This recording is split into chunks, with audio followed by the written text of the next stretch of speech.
Today we will be looking at two horrifying caving stories that went horribly wrong. Both stories are equally terrifying to watch, with the first one in particular creating a scenario within dark confines that nobody can imagine. As always, viewer discretion is advised. On the morning of May 23, 1992, what should have been a carefree Memorial Day weekend adventure turned into a harrowing battle for survival beneath the Missouri earth. Three cavers from nearby Fort Leonard Wood, eager to explore the natural wonders hidden below the surface, made their way to Waynesville Cave. None could have predicted how quickly their recreational excursion would transform into a desperate struggle against time, cold, and the unforgiving embrace of darkness. Waynesville Cave, nestled in the rolling Ozark Hills of central Missouri, had long attracted explorers with its mysterious passages and dramatic vertical drops. The cave's entrance, a dark gash in the limestone hillside, opened to a series of chambers connected by narrow passages and interrupted by steep vertical shafts. The largest of these drops plunged approximately 80 feet, 24.4 meters, into the cave's lower sections, a distance equivalent to falling from an 8-story building. Danny Gay, Michael, and Thomas arrived at the cave entrance shortly after sunrise. The air carried the sweet scent of honeysuckle mixed with the earthy dampness wafting from the cave's mouth. Birds called in the distance as the men unpacked their gear, checking headlamps and preparing their vertical equipment for the challenging descent that awaited them. This is where the first critical error occurred. Danny, 27 years old, had arrived without proper vertical descent equipment. Rather than postponing their adventure, his companion Thomas offered to share his gear. Meanwhile, Danny himself improvised what cavers call a Texas rig, using a pair of short Petzl jammer ascenders. These mechanical devices, resembling metal hands with teeth, are designed to grip rope and allow climbers to ascend vertical surfaces by alternating weight between upper and lower attachment points. With sunshine still warming their backs, the three men ventured into the cave's mouth. The temperature dropped immediately, falling from the pleasant spring warmth outside, around 75 degrees Fahrenheit or 24 degrees Celsius, to the cave's constant 56 degrees Fahrenheit, 13 degrees Celsius. The limestone walls pressed closer as they approached the main vertical shaft. Here, the cave seemed to swallow the surrounding earth, opening into a yawning pit that disappeared into blackness below. They could feel the cooler air rising from the depths, bringing with it the scent of ancient, undisturbed earth. Their voices echoed strangely in the confined space, bouncing back at them from unseen walls and ceilings. The entrance to the pit measured barely 3 feet, 0.9 meters, across in places, forcing them to squeeze their bodies through while managing their equipment. The initial descent went smoothly. Each man carefully rigged his equipment to the main rope, which had been secured to a solid anchor point above. One by one, they disappeared into the vertical shaft, carefully controlling their descent. The sounds of equipment clinking and the occasional grunt of effort echoed upward as they made their way down. After exploring the lower chambers for several hours, the group began their ascent back toward daylight. The three had been immersed in near total darkness for hours, their world reduced to whatever their headlamp beams revealed. The constant dripping of water and their own breathing had become the soundtrack of their expedition. The trouble began during their climb out. The 80-foot, 24.4-meter vertical shaft that had been manageable on the way down now presented a serious challenge.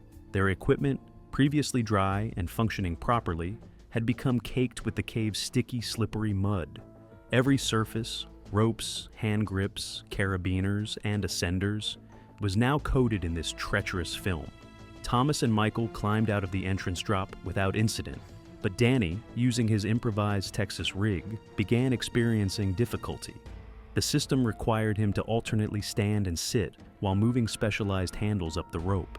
The confined space of the vertical shaft meant he could barely see above his head. The walls closed in around him, sometimes forcing his body against cold, wet stone as he maneuvered upward. Approximately 65 feet, 19.8 meters up, just 15 feet, 4.6 meters from the top, disaster struck. During one of the sit-stand transitions, Danny's mud-slicked gloved hand accidentally dislodged the top ascender.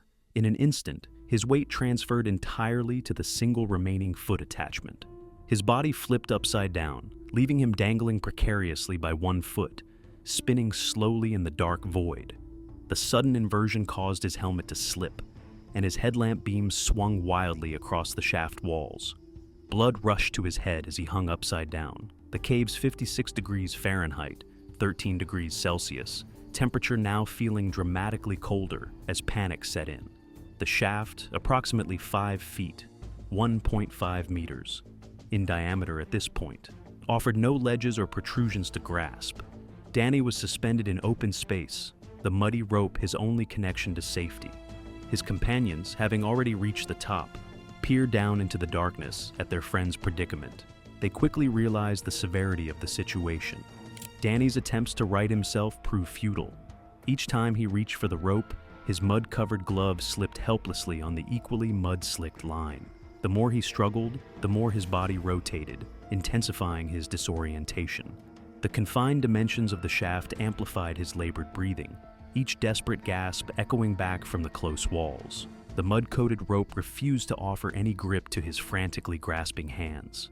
Hanging upside down, the blood pounding in his ears, Danny began experiencing the first signs of hypothermia. The cave's constant cool temperature, combined with the immobility of his predicament, was steadily draining his body heat. After 20 minutes of failed rescue attempts, Michael and Thomas made the difficult decision to seek outside help. With Danny still dangling in darkness, they navigated the remaining cave passages back to daylight. The contrast between the trapped cavers suspended in cold darkness and the warm spring afternoon above ground could not have been more stark. The local emergency medical service responded promptly to their call. A specialized cave rescue team was assembled, bringing proper equipment and experienced personnel. Moving efficiently but carefully, they entered the cave and made their way to the vertical shaft where Danny remained suspended. By this time, Danny had been hanging upside down for nearly 2 hours. His body temperature had dropped dangerously, and he was experiencing moderate hypothermia. His extremities had grown numb, and his thinking had become sluggish, a dangerous development considering his precarious position, 65 feet, 19.8 meters, above the cave floor. The rescue team lowered a specialist who secured Danny with additional safety lines. With patient precision, they corrected his inverted position and helped him complete the ascent to the top of the shaft. Throughout the rescue, the close confines of the passage required rescuers to work within inches of each other, their movements carefully orchestrated to avoid dislodging rocks or equipment. Once safely at the top, Danny was quickly assessed by medical personnel. His core temperature had dropped to approximately 95 degrees Fahrenheit, 35 degrees Celsius, a mild but concerning level of hypothermia. Unable to walk unassisted due to circulation problems from hanging upside down, he was carefully transported through the remaining cave passages in a special stretcher designed for narrow spaces. Emerging into daylight after his ordeal, Danny was immediately wrapped in thermal blankets. The afternoon sun, now low in the western sky, cast long shadows across the rescue scene. Danny was transported to a nearby medical facility for treatment and observation, while his companions provided detailed accounts of the incident to authorities. The combination of improvised equipment, unfamiliar techniques, and the challenging cave environment created a perfect storm of danger. While the first caver was fortunate to make it out alive, the next wasn't so lucky. August 23rd, 2003. 3 friends gathered at the entrance to Roubidoux Spring Cave, located in Missouri. Steven Weybracht, a 50-year-old diving enthusiast, checked his equipment one last time alongside his companions, Ron Shirley and John Davis. The trio had planned this expedition for weeks, excited to explore the famous Big Room that lay hidden deep within the underwater cave system.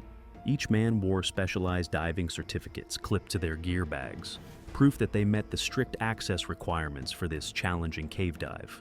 Roubidoux Spring Cave wasn't for beginners. Its winding passages extended far beneath the earth, with the Big Room located approximately 1,400 feet, about 427 meters, from the entrance and sitting at a depth of 165 feet, 50 meters below the surface. This was serious cave diving that required proper planning, equipment, and experience. The 3 friends had mapped out their adventure carefully. They would enter using special breathing mixtures designed for deep diving, travel through the underwater tunnels using underwater propulsion devices called scooters, reach the Big Room to admire its hidden wonders, and then return safely to the surface. The dive would require several stops along the way to safely adjust to changing pressures, a process divers call decompression. Stephen, Ron, and John suited up methodically. Each diver wore a dry suit to protect against the cave's chilly waters, which hovered around 50 degrees Fahrenheit, 10 degrees Celsius. Unlike regular wetsuits, dry suits kept divers completely dry, with only their faces exposed to the water. Beneath their suits, they wore insulating layers to trap body heat during the long dive ahead. Their equipment was extensive and specialized for cave exploration. Each carried double tanks filled with Tri-Mix, a special blend of oxygen, nitrogen, and helium strapped to their backs. They also carried additional stage bottles, one filled with Tri-Mix and another with nitrox, a mixture of nitrogen and oxygen. These extra tanks would be used at different phases of the dive, ensuring they had the right breathing gas for each depth and activity. The most exciting addition to their gear was the underwater scooters. These handheld devices would pull them through the water, conserving their energy and air supply. For Stephen, this would be his first time using such a device on a dive, an exciting new experience to add to his underwater adventures. As they entered the water, the surface rippled and then settled. The natural spring pool at the cave entrance was crystal clear, reflecting the blue sky above. But they knew that clarity wouldn't last once they ventured deeper into the cave system, where stirred-up silt could quickly reduce visibility to near zero. Their plan was well structured. First, they would breathe from their nitrox tanks while traveling to a room called the Drop-Off, located about 350 feet, 107 meters, into the cave at a depth of 50 feet, 15 meters. At this important waypoint, the cave floor suddenly plunged downward from 50 feet to about 135 feet, 41 meters, leading to the lower tunnel system. Here, they would leave their nitrox tanks for later use during their return journey. After switching to their Tri-Mix travel tanks, they would power up their scooters and zoom through the lower tunnel, a passage known as Witchaway Avenue, traveling approximately 1,100 feet, 335 meters, to reach the big room. This tunnel averaged about 150 feet, 46 meters deep, and was relatively low, with just 4.5 feet, 1.4 meters of clearance in many places. The three divers slipped beneath the surface and descended into the underwater world.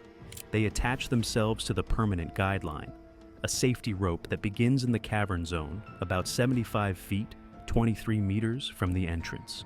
This guideline would be their pathway both in and out, a critical lifeline in case visibility deteriorated. With a gentle hum, they activated their scooters.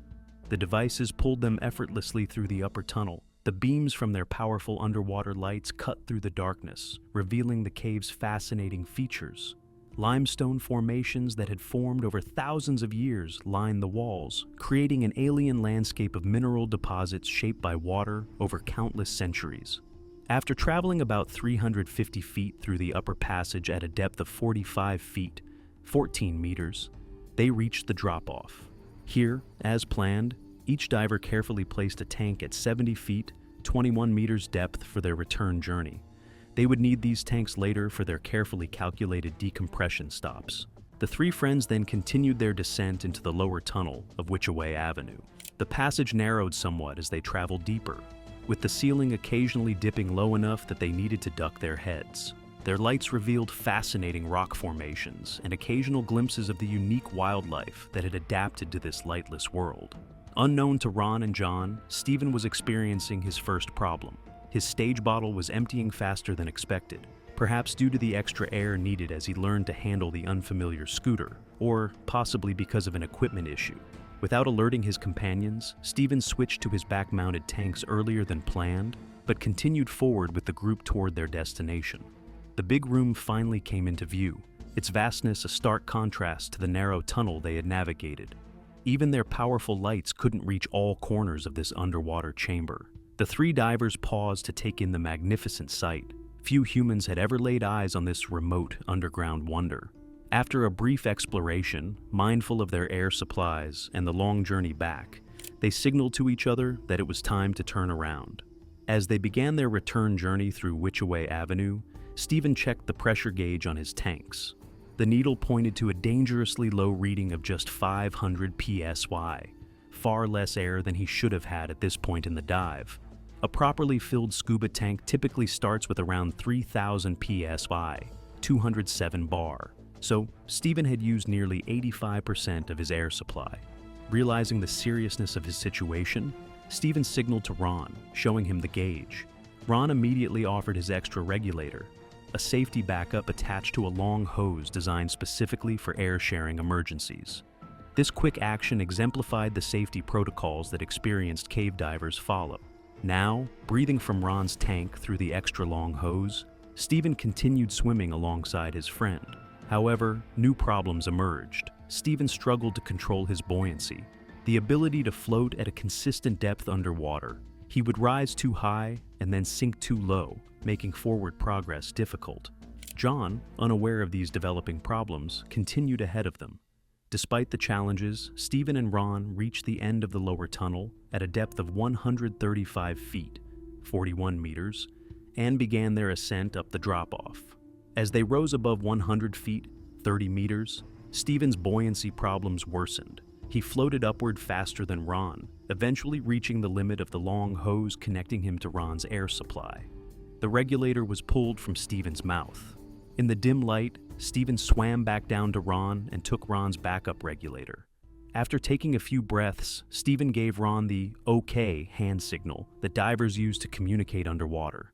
Meanwhile, Ron tried to locate his primary long hose regulator that had been pulled away. When he looked up again, Stephen was nowhere to be seen. The activity had stirred up silt from the cave floor, drastically reducing visibility. Ron continued his ascent to the 70-foot, 21-meter decompression stop, where they had left their bottles earlier. John had already retrieved his bottle and moved on, but Stephen's bottle remained alongside Ron's. Seeing no sign of his friend and growing increasingly concerned, Ron collected his decompression bottle and continued toward the cave entrance, hoping that Stephen had perhaps sought help from another group of divers he had glimpsed passing through the area. Upon reaching the surface, Ron emerged from the water with urgent news. Stephen was missing. Immediate action was taken to find him. Rescue divers quickly entered the cave and, tragically, discovered Stephen's body floating near the ceiling of the cave in the area where Ron had last seen him. All three of his tanks were empty, and the exhaust valve on his dry suit was completely closed, a critical detail that explained his struggles with buoyancy. The day that had begun with such excitement and promise had ended in tragedy. Later, analysis would reveal a series of small problems that had cascaded into disaster. Stephen's regulator might have been set too sensitively, potentially allowing air to leak unnoticed. The unfamiliar noise of his scooter might have masked the sound of escaping air. The closed exhaust valve on his dry suit had prevented him from properly controlling his buoyancy. Most importantly, there had been miscommunication between the three divers about the severity of Stephen's situation. This unfortunate event highlighted the unforgiving nature of underwater cave exploration. Even experienced certified divers for those who continue to explore such environments, Stephen's experience underscores the importance of strict adherence to safety protocols, clear communication, equipment familiarity, and the willingness to abort a dive at the first sign of trouble.